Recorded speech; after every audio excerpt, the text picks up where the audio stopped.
An article appeared on the Biblical Archaeology Society's website, and it has to do with Petra, that beautiful rock-carved buildings that are in Jordan. And many associate that with prophecies in the Bible.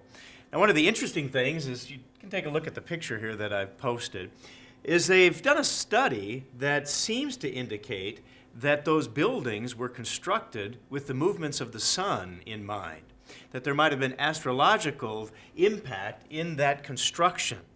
Now, one of the things they found is an example during the winter solstice. And this article that's called Casting New Light on Petra says this: one of the most breathtaking examples occurs during the winter solstice. They associated this with the birth of their chief god, Dushara.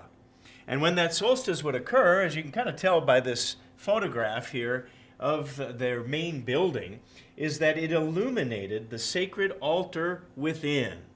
And so they began to realize that maybe there was an association here. And also across the way, if you were to look from the other direction, you would see the setting sun in this type of a position.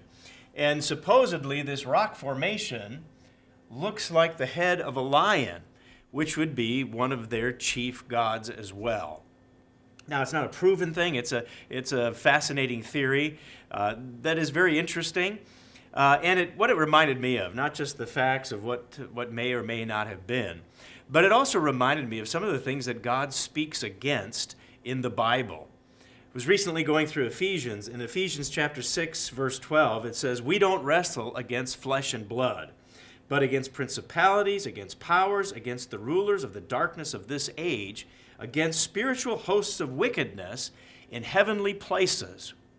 Now, why that reminded me of Petra was the fact their spiritual gods were supposedly in astrology, in the sun and the moon and the stars and all those things. And God repeatedly speaks against these types of gods that those people worshiped. Whether they were demon gods, they were gods of the astrology that governed human destiny.